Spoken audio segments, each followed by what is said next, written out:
Hey, nursery and pre-K friends. Jesus loves you and he loves me too. We're learning all this month about how big the love of Jesus really is. How wide, how long, how deep, and how high the love of Christ is. We've been having a great month so far. We just got out of Valentine's Day, and that was the perfect time to talk all about love. In our pre-K environments where we teach our curriculum, we're going to do a super fun heart craft that looks just like this, and we're using pom-poms and paint.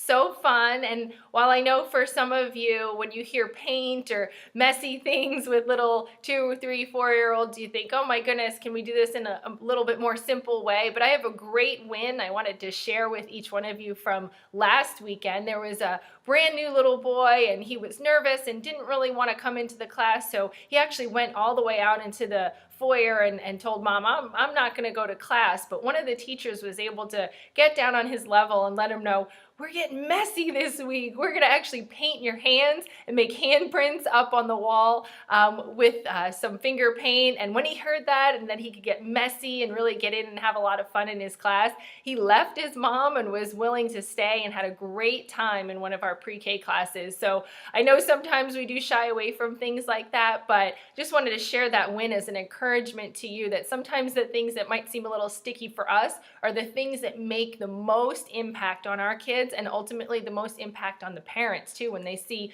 what a wonderful time their kids have had and that they actually learned something through getting messy or dirty or just having a lot of fun. So that's an encouragement there for you. For our, really all of you, but mainly babies, 1s and 2s, we've been having a ton of sickness. I know a lot of you have been under the weather. I was out last weekend. So we just want to be really mindful of what we're passing along with our kids. So in all of our classrooms, we have baby wipes, we have hand sanitizer, we have soap for all of you to be washing your hands, wash the kids' hands. But also when the kids are playing with the toys, we know little ones put lots of things in their mouths, they have runny noses, that kind of thing. If you see that anything goes in the mouth or the hands go in the mouth and then a toy gets picked up or there's runny noses, I would just ask that you take that toy and throw it in the sink rather than throwing it back into the toy bins. And then if there's plenty of time between services, or for those people in the second service that can wipe everything down, that would be really, really helpful. If you don't have time, leave it in the sink. We'll run some hot water and soap over it. Make sure that we're just not passing those germs around. And for you all, take your vitamin C, wash your hands a lot. We just want to make sure that all of our kids and you are healthy and safe while they're here with us.